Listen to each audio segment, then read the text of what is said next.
La ciencia de los mejores médicos del mundo pronunció la sentencia definitiva. La hija del millonario, paralizada, jamás volvería a caminar. Gastó una fortuna solo para que le dijeran que la esperanza había muerto, y aceptó la derrota. Lo que nunca imaginó fue que el milagro no vendría de la tecnología, sino de la fe y la sabiduría ancestral de la humilde cuidadora que acababa de contratar. El diagnóstico final del médico más reconocido del país sonó como una sentencia de muerte para las esperanzas de la familia. Lo siento mucho, la lesión medular es permanente. Su hija no volverá a caminar. En la estéril oficina, Ricardo, el millonario, miró a su hija en silla de ruedas, rodeada de la tecnología médica más avanzada, y sintió el peso aplastante del fracaso. Todo su dinero, toda su influencia, no podían comprar el movimiento de sus piernas. Devastado, aceptó el veredicto de la ciencia, sin imaginar jamás que la cura no provendría de hechos y cifras, sino del conocimiento ancestral y la fe inquebrantable de la nueva y humilde empleada que acababa de contratar. Lucia era una mujer de 60 años, con las manos encallecidas por la tierra y una mirada serena que transmitía una profunda y ancestral paz. Originaria de un pequeño pueblo del interior de Minas Gerais, donde el conocimiento de las hierbas y la fe eran los principales remedios, llegó a la imponente finca del interior de São Paulo como una figura de otro tiempo. La contrataron para cuidar de Sofía, la hija de 10 años de Ricardo. Lucia no tenía diplomas colgados en la pared, pero llevaba consigo la sabiduría de generaciones y una empatía que le permitía ver más allá del estado físico de la niña. Vio un alma presa del miedo y la desesperanza. El antagonista en esa casa no era una persona, sino una fuerza invisible y poderosa, la desesperanza. Se manifestaba en el escepticismo de Ricardo, un hombre práctico que había construido su imperio con base en hechos y cifras, y que ahora veía la fe como un consuelo para los débiles. Se manifestaba en la propia Sofía, quien tras meses de tratamientos fallidos y pronósticos sombríos se había convencido de ser una niña rota, una carga para su padre. La desesperanza resonaba en las voces de los mejores fisioterapeutas, quienes, con la mejor intención, se centraban únicamente en adaptar a la niña a su nueva e irreversible vida en silla de ruedas. El conflicto central surgió tras el grave accidente de equitación que dejó a Sofía sin poder mover las piernas. La parálisis física se acompañó de una parálisis emocional. Se volvió apática, se negó a participar en fisioterapia y se aisló en un mundo de silencio y tristeza. Ricardo, desesperado, gastó fortunas en especialistas de renombre mundial, pero todos llegaron a la misma conclusión desoladora. La casa, antes vibrante y llena de vida, se convirtió en un santuario contra el dolor, un lugar donde la esperanza se negaba a entrar, reemplazada por una rutina de cuidados paliativos y una resignada aceptación de lo inevitable, un reflejo del propio abandono de su padre. Contratada para atender las necesidades básicas de Sofía, Lucia empezó a ir más allá de sus obligaciones desde el primer día. En su tiempo a solas con la niña, masajeaba las piernas flácidas de Sofía con aceites herbales que ella misma preparaba, cantaba canciones antiguas de su tierra natal y contaba historias de superación. No hablaba de sanación, sino de vida. Ricardo veía sus acciones con silencioso desdén, descartándolas como supersticiones inútiles de una mujer sencilla. Sin embargo, no las prohibió, pues notó algo que no había visto en meses, una sonrisa fugaz y poco común en el rostro de su hija. La semilla del cambio estaba sembrada. Cada mañana llegaba un fisioterapeuta altamente cualificado, con la tecnología de rehabilitación más avanzada. Las sesiones eran un ejercicio de precisión mecánica. Se movían las piernas de Sofía en ángulos calculados y se estimulaban los músculos con dispositivos que emitían pitidos y zumbidos. Sin embargo, el rostro de la niña permanecía apático, con la mirada perdida hacia la ventana, completamente desconectada del proceso. Para el equipo médico y para Ricardo, el objetivo ya no era la cura, sino el mantenimiento, la prevención de la atrofia. Cada sesión exitosa era un silencioso recordatorio de que el objetivo era simplemente controlar una condición permanente. Las acciones de Lucia eran una rebelión silenciosa contra este régimen de aceptación. Sus tardes con Sofía estaban llenas de rituales de otro mundo. Traía hojas de árnica y romero del campo, macerándolas para crear aceites aromáticos que calentaba en sus manos callosas. Mientras masajeaba las piernas de la niña, no hablaba de tendones ni nervios, sino de la fuerza de la tierra y el poder del sol. Sus canciones no pretendían distraer, sino despertar. Sus historias no eran cuentos de hadas, sino parábolas sobre semillas latentes y ríos que bordean las rocas más grandes para llegar al mar. No estaba tratando una parálisis. Estaba conversando con la vida que aún existía en la niña.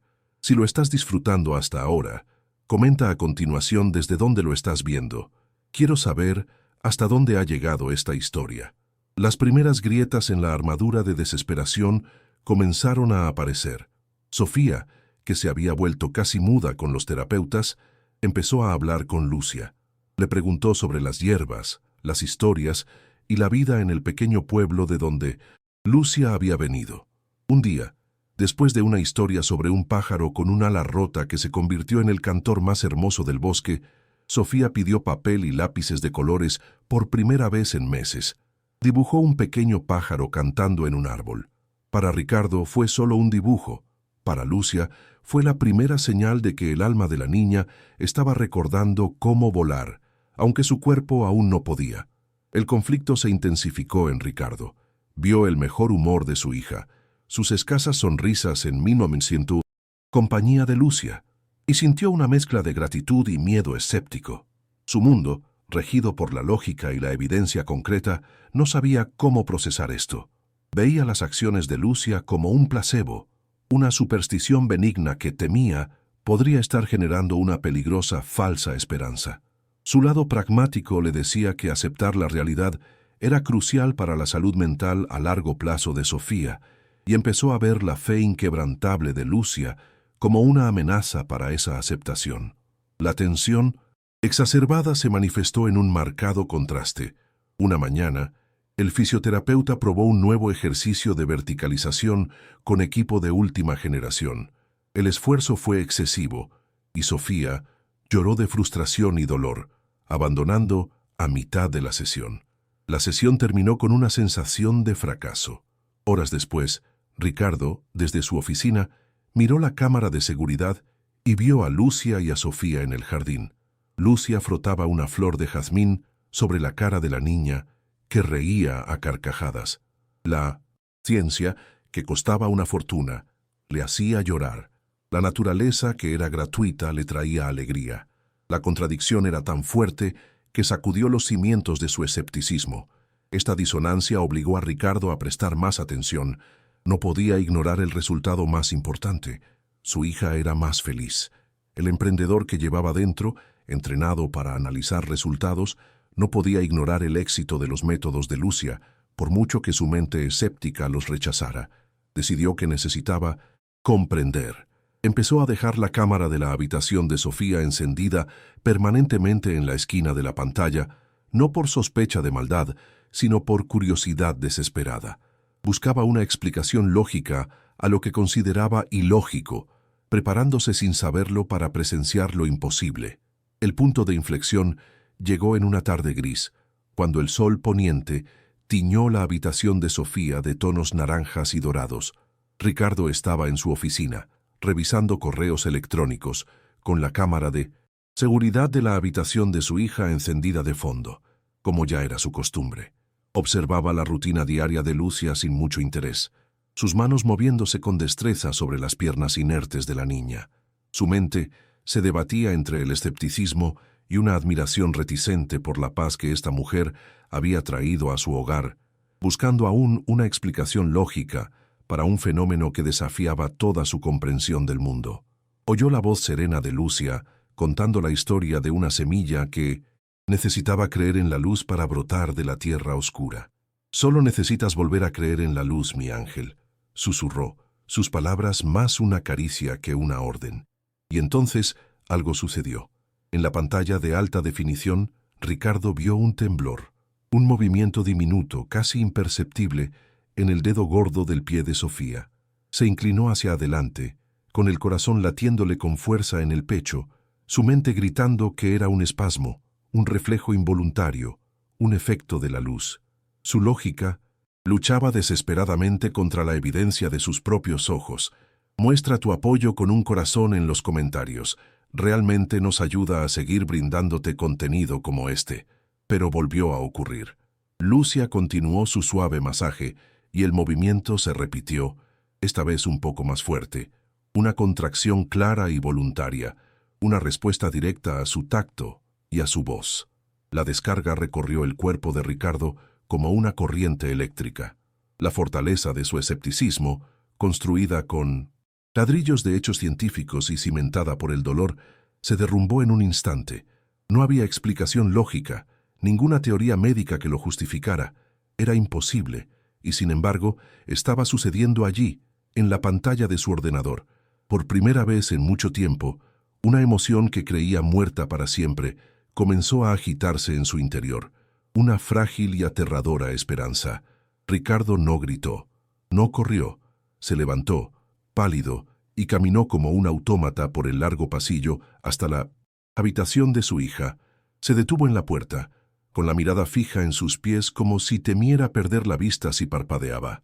«Hazlo otra vez», le rogó a Lucia con la voz entrecortada, casi irreconocible. Su repentina presencia e intensidad sobresaltaron a Sofía. La niña, sintiendo la presión, rompió a llorar. «No puedo, papá, no puedo», dijo, destrozando su frágil confianza.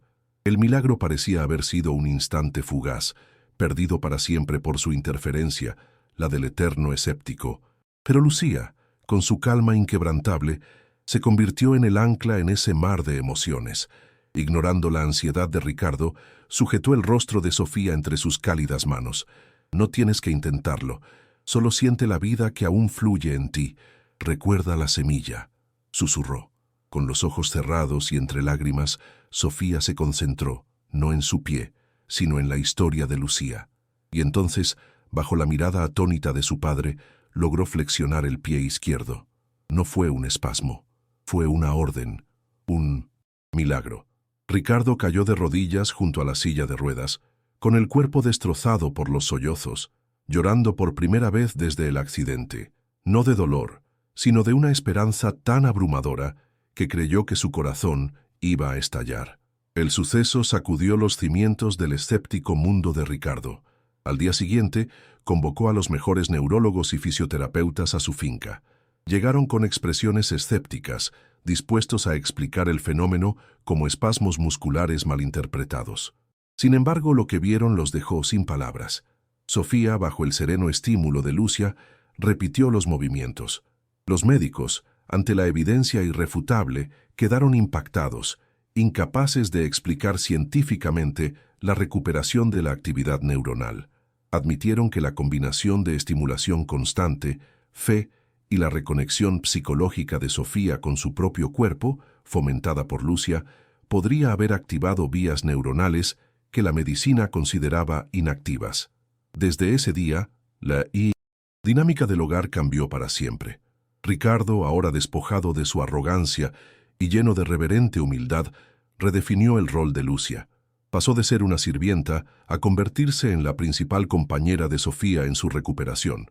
Se creó un nuevo programa de rehabilitación, un enfoque revolucionario que combinaba lo mejor de ambos mundos. Las mañanas se dedicaban a la ciencia, con fisioterapeutas que utilizaban su experiencia para fortalecer los músculos que se estaban despertando. Las tardes pertenecían a la sabiduría de Lucia, con sus masajes, cuentos y canciones que fortalecían el alma de la niña, el combustible esencial para su camino de sanación. Un año después, el vasto jardín de la mansión es el escenario de una fiesta de celebración. Sofía, ahora de 11 años, se mantiene de pie con la ayuda de muletas. Su rostro irradia una confianza que nadie creía posible. Da pasos lentos y decididos, no hacia un pastel de cumpleaños, sino hacia una pequeña capilla que Ricardo construyó en el lugar. Junto a la capilla hay un pequeño sembrado de hierbas medicinales, el mismo que plantó Lucia. Su objetivo es regar ese sembrado, un acto simbólico de cuidar la misma fuente de vida que la sanó. Su caminar es aplaudido por todos, prueba viviente de que la fe puede mover más que montañas. Ricardo observa desde lejos. Su mirada ya no es la de un escéptico, sino la de un creyente. Ahora comprende que el verdadero milagro no fue solo que su hija volviera a caminar, sino que él mismo aprendió a ver. A su lado, Lucia sonríe, viendo florecer la semilla que plantó. Ricardo ha aprendido que hay fuerzas en el mundo, como la esperanza, la fe y la bondad de un corazón humilde, que ningún dinero puede comprar ni ninguna ciencia puede medir. Si crees que la fe y la esperanza son las medicinas más poderosas del mundo, comenta Esperanza. Dale me gusta a este video y comparte esta historia para inspirar a todos a dar el primer paso.